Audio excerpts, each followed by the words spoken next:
Trump's Middle East tour sparks controversy and diplomacy in Doha. President Donald Trump arrived in Qatar on the second leg of his Middle East tour, which has already triggered major headlines and stirred diplomatic ripples across the region. Greeted with lavish fanfare reminiscent of his Riyadh stop, Trump's arrival in Doha was marked by a spectacle of camels, red Cybertrucks, and a ceremonial red carpet, gestures tailored to the former president's well-known affinity for pageantry and theatrics. The centerpiece of Trump's Qatar visit is a series of high-stakes bilateral meetings and expected investment agreements totaling in the hundreds of billions of dollars. But beyond the economic agenda, it is Trump's foreign policy maneuvers, especially regarding Syria, that have captivated regional and global attention. A controversial meeting with Syria's interim leader before disembarking Air Force One, Trump praised what he called an extraordinary meeting in Riyadh with Syria's interim president Ahmed al-Shara, a meeting he described as a turning point in U.S.-Syria relations.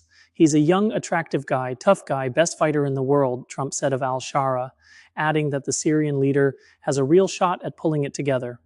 The meeting, also attended via phone by Turkish President Recep Tayyip Erdogan and in person by Saudi Crown Prince Mohammed bin Salman, MBS, culminated in Trump's surprise announcement to lift long-standing U.S. sanctions on Syria.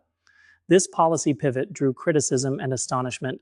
The sanctions, originally imposed in response to the Assad regime's brutal tactics during the civil war, had crippled Syria's economy. Trump now claims the move will help stabilize the region, an argument echoed by Saudi and Turkish leaders who reportedly played key roles in convincing him.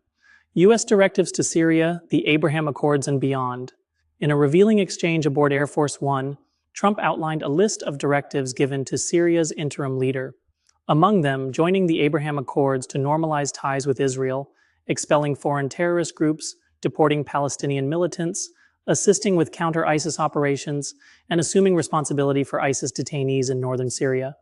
According to Trump, al-Shara expressed openness to the Abraham Accords, a move that, if realized, would mark a seismic shift in Middle East geopolitics. Still, many analysts view this with caution, noting that normalization between Israel and the Arab world has stalled amid the ongoing conflict in Gaza, Qatar's rising influence, and the hostage crisis. Qatar's role as a regional power broker was on full display during Trump's visit. Long a key U.S. military ally, hosting CENTCOM headquarters at Al Udeid Air Base, Qatar has also emerged as a vital mediator in Israeli-Hamas negotiations. Trump's top envoy, Steve Witkoff, is currently in Doha, leading indirect negotiations with Hamas alongside Israeli intelligence officials. The talks gained renewed momentum following the unexpected release of Ethan Alexander, the last known American hostage held by Hamas, an act the Trump administration interpreted as a goodwill gesture. The release came just ahead of Trump's arrival in Doha, fueling speculation of behind-the-scenes diplomacy. U.S. officials hoped this breakthrough could revive stalled ceasefire discussions and pave the way for further hostage releases. A Boeing jet and an ethics storm. One of the more unusual controversies overshadowing Trump's Qatar visit involves a reported offer by the Qatari government to gift the U.S. president a luxury aircraft, described by Trump as a hotel in the sky. The aircraft, allegedly a customized Boeing jet, is being presented as a donation to the U.S. State Department. However, ethics watchdogs and lawmakers from both parties have raised serious concerns. The Secret Service has warned of significant security risks, including the potential presence of surveillance devices.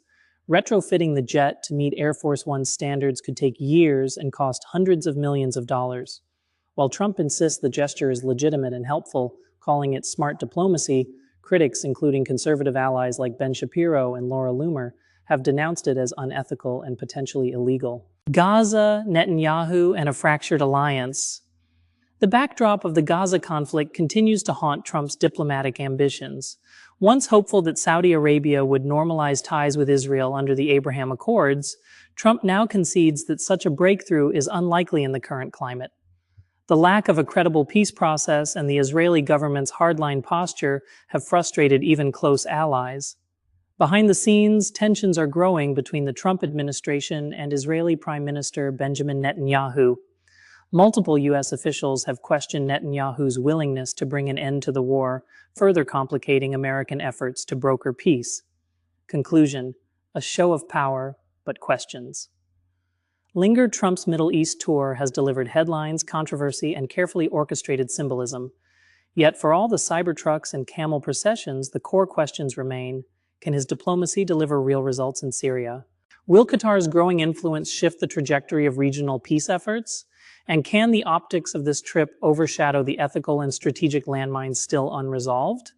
As talks continue behind closed doors in Doha, the world watches closely for the next move, the next deal, and the next twist in Trump's ever-theatrical foreign policy.